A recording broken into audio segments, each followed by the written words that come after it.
وہ کہنے لگے کہ اس کے لیے ایک عمارت بناؤ، پھر اس کو آگ کے ڈھیر میں ڈال دو۔ غرض انہوں نے ان کے ساتھ ایک چال چلنی چاہیے اور ہم نے انہی کو زیر کر دیا۔ اور ابراہیم بولے کہ میں اپنے پروردگار کی طرف جانے والا ہوں، وہ مجھے رستہ دکھائے گا۔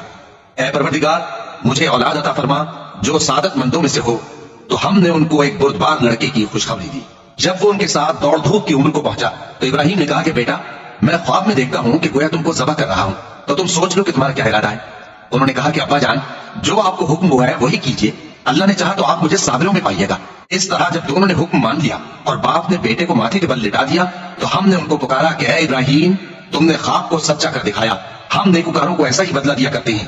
بلا شبہ یہ کھلی آزمائش تھی، اور ہم نے قربانی کے ایک بڑے جانور سے ان کا یعنی اسماعیل کا فدیہ دیا، اور پیچھے آنے والوں میں ہم نے ابراہیم کا ذکر خیر باقی رکھا کہ ابراہیم پر سلام ہو، نیکوکاروں کو ہم ایسا ہی بدلہ دیا کرتے ہیں۔ بے شک وہ ہمارے مومن بندوں میں سے تھے۔ اور ہم نے ان کو اسحاق کی بشارت بھی دی کہ وہ نبی اور نیکوکاروں میں سے ہوں گے، اور ہم نے ان پر اور اسحاق پر برکتیں نازل کی تھیں، اور ان دونوں کی اولاد میں سے نیکوکار بھی ہیں اور اپنے آپ پر سراسر ظلم کرنے والے یعنی گناہگار بھی ہیں۔ اور ہم نے موسیٰ اور ہارون پر بھی احسان کیے اور ان کو اور ان کی قوم کو بڑی مصیبت سے نجات بخشی اور ان کی مدد کی تو وہی غالب رہے۔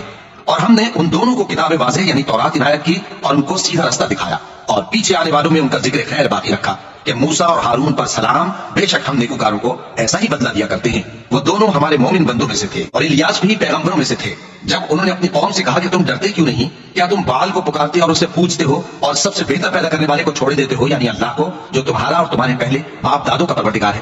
تو ان لوگوں نے ان کو یعنی الیاس کو جھٹلا دیا، سو وہ لوگ دوزخ میں حاضر کیے جائیں گے۔ ہاں، اللہ کے چنے ہوئے بندے مبتلا عذاب نہیں ہوں گے۔ اور ان کا ذکر خیر بعد میں آنے والوں میں باقی رکھا کہ الیاسین پر سلام ہو، ہم نیک لوگوں کو ایسا ہی بدلہ دیتے ہیں، بے شک وہ ہمارے مومن بندوں میں سے تھے۔ اور لوط بھی پیغمبروں میں سے تھے، جب ہم نے ان کو اور ان کے گھر والوں کو سب کو عذاب سے نجات دی مگر ایک بڑھیا کے پیچھے رہ جانے والوں میں تھی۔